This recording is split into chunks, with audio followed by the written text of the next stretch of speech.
Good morning po sa inyong lahat. Good morning po uli. Ang bilis po ng panahon, December 14 na po tayo. Dapat dapat kahapon po 'tong live na 'to. Kaya lang po, na-oversleep po ako. Siguro sa sobrang pagod po talaga 'no, kasi sa trabaho ko po. Kaya pasensya na po kung na-late po ako at, na-late ang ano ko ngayon. Sobrang late, postpone pa talaga. Sandali lang po at mag-start na po tayo. Babasahin ko po yung talata.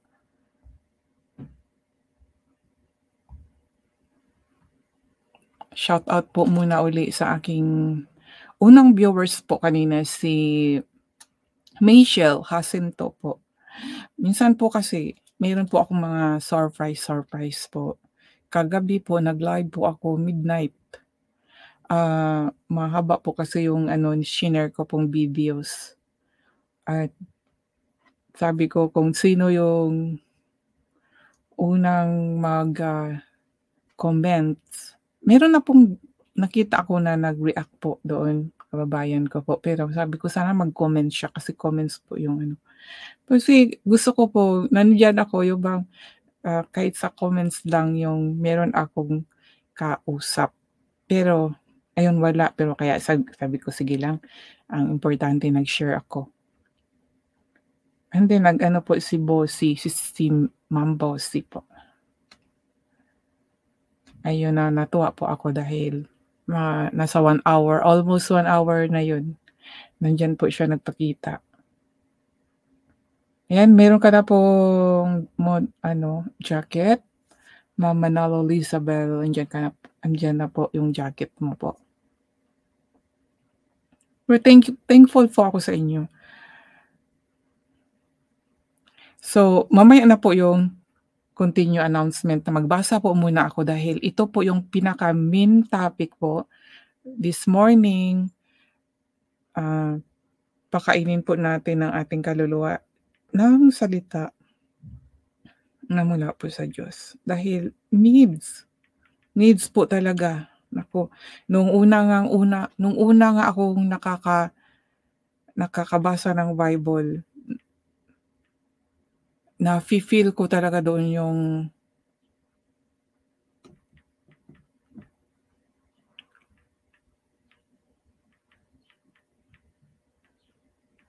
yung kagutuman. Gutom na gutom po ang aking kaluluwa dahil naghahanap po ako, yung bang I am on desire, ano bang sabi doon na yung hungry soul kasi naghahanap ng katotohanan, eh.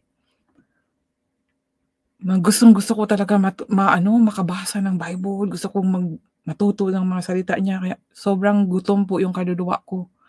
Malnourished po pala yun kaya gano'n. Yung hinahanap ko po talagang katotohanan dito kahit malayo yung church basta gusto ko lang marinig ba kung ano yung mga turo, baka mamaya yung basa lang ako ng basa at baka mali yung mga naunawaan ko kaya hinahanap ko talaga. Ayun kinukontak ko yung mga pastor, kinakausap ko, "Saan yung church ninyo, anong lugar?" Kahit hindi ko alam yung kung saang lugar yun, napuntahan ko po kahit gaano kalayo. Imagine ako lang, hindi ako tinuruan ng asawa ko, nagpaturo lang ako sa kanya kung ano yung sasakyan kong train. At yun, napuntahan ko po yun, ang layo. Pero ngayon hindi, sabi ko, ganun pala yung turo. Saan-saan po yun, may Baptist, may born again, iba-ibang Then na-realize ko na yun pala yung ways na para malaman ko ang bawat churches, mga turo ba, yung mga paano sila kasi wala po akong alam sa mga wala po akong alam tungkol po sa mga simbahan, lalo na yung sinasabing Christian. Wala po akong alam kaya yun ang way na para malaman ko. And then sa totoo naman, nagsasalita, nagtuturo si Lord ang mga topic. wala akong masama do'n, maganda 'yun. Pero sa na-observe ko lang, may iba-ibang bawat church may doktrina po kasi sila. Ito yung doktrina nila gano'n, kaya pala. Kaya sa na-observe ko po sa ngayon, yung tao po, ang gusto po ng Diyos ay connect po sa kanya, hindi po dapat yung maghiwalay-hiwalay, eh. Kaya tinatanong ako saan ako nagsisimba ba ako ng Sunday? Kasi may iba kasi 'di ba sa 'pag Sabado sila, eh, yung mga iba, eh, Sunday. Sabi ko, araw-araw po ako nagsisimba, nagwo-worship sa Panginoon. Kahit sa sarili ko na lang wino-worship ko ang Panginoon.